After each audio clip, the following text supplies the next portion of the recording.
realizado por um pool de emissoras, mas que aqui será chamado simplesmente de Debate na Band. Ah, sim, além de Bolsonaro e Lula, havia outros concorrentes. Tínhamos o veteraníssimo Ciro Gomes, por exemplo. Aqui você vê Ciro em seu momento mais relevante durante o debate. O Lula é esse encantador de serpente, né? Assim... Teve também Simone Tebet, cujo momento mais importante no debate foi este comentário torto aqui. Nós precisamos de uma mulher para arrumar a casa. E teve Soraya Tronic. A candidata das piscadelas incessantes não largava uma ameaçadora caneta que ela apontava para o público. O momento mais relevante de Soraya no debate foi este. E digo mais para você. Lá no meu estado, tem mulher que vira onça, e eu sou uma delas. Mas vamos falar do que interessa mesmo. O embate entre Bolsonaro e Lula. Olha, se o YouTube não fosse tão chato, dava até para colocar aqui aquela musiquinha do rock. Tanana, tanana. O quê? Ah, não. A produção está me avisando aqui que tinha mais um candidato no debate. Pois é, como eu pude me esquecer do soporífero Luiz Felipe Dávila, né? Eu devo ter cochilado por um momento. Este foi o momento mais relevante do candidato do Partido Novo. 2 minutos. Agora sim, como não poderia deixar de ser, Bolsonaro e Lula protagonizaram os melhores e piores momentos do debate na Band. Na opinião deste analista aqui, Bolsonaro venceu fácil. Nem tanto por seus méritos retóricos e mais porque Lula... Bom, já tinha ficado claro lá na entrevista ao Jornal Nacional que Lula não vai conseguir se livrar tão fácil assim da pecha de corrupto. Aqui, por exemplo, vemos Bolsonaro nadando de braçadas. Segundo o Palocci, tudo no seu governo foi aparelhado. Tudo, exceto o Banco Central. Então, se todo mundo fazia malfeitos, roubava, desviava, só o ex-presidente não sabia.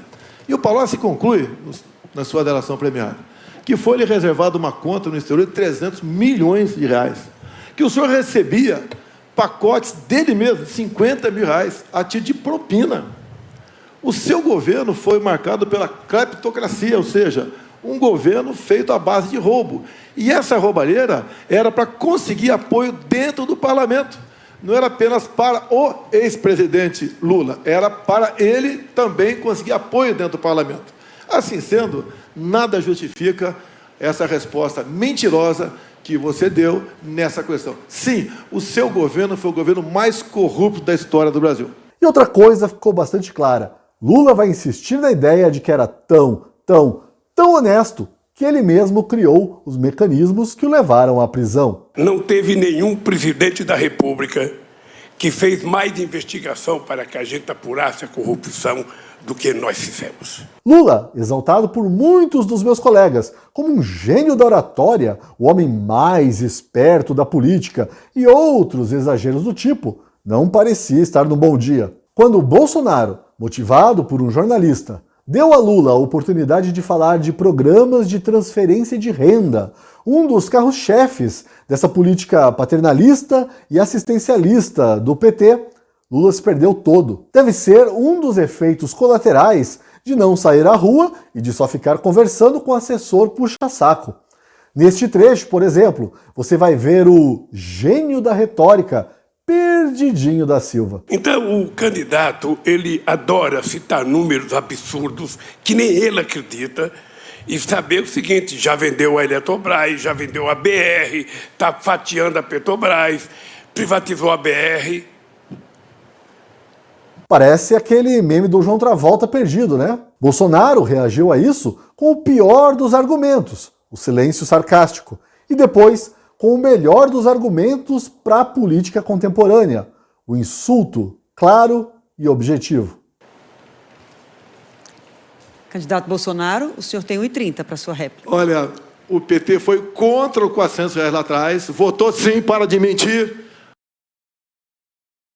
Está no teu DNA, mentir e inventar números. Aliás, Bolsonaro parece ser o único candidato a entender essa dinâmica nova na política.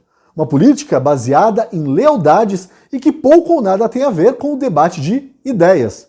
Eu não estou dizendo que essa mudança foi para melhor. O que eu estou dizendo é que ela está aí para quem quiser ver. Quando Bolsonaro fala isso da jornalista, que propositadamente confunde resistência à vacina contra a Covid com rejeição a todo o programa de vacinação, ele sabe que não vai perder nenhum voto por causa disso. Vera, não podia esperar outra coisa de você.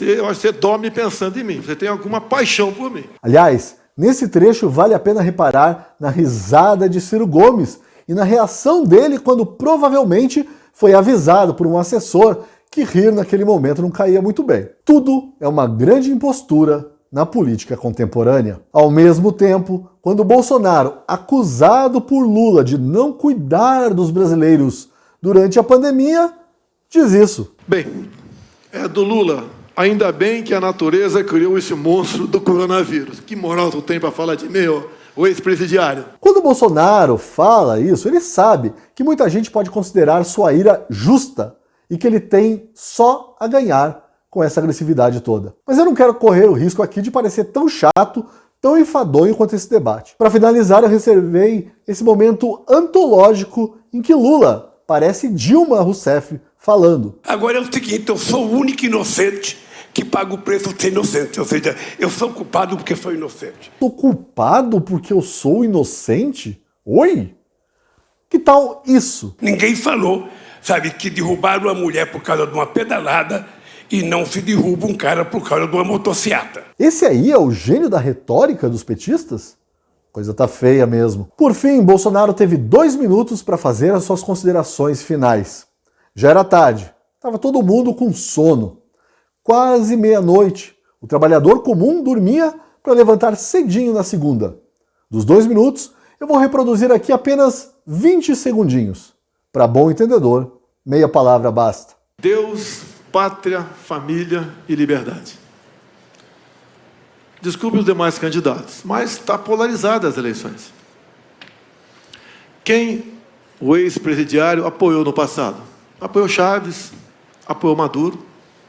Para onde foi a Venezuela? Dito tudo isso, valem aqui algumas observações. Para vocês terem uma ideia do alcance limitado do debate na Band, ele teve menos audiência do que a entrevista de Simone Tebet ao Jornal Nacional. Bolsonaro pode ter se saído melhor, na minha opinião.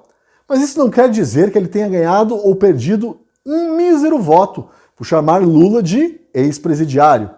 O mesmo raciocínio serve para Lula e o seu eleitorado leal. E até para Soraya e seu eleitorado, quem quer que seja ele. Para o espectador atento, o debate serviu ainda para mostrar o incrível despreparo dos jornalistas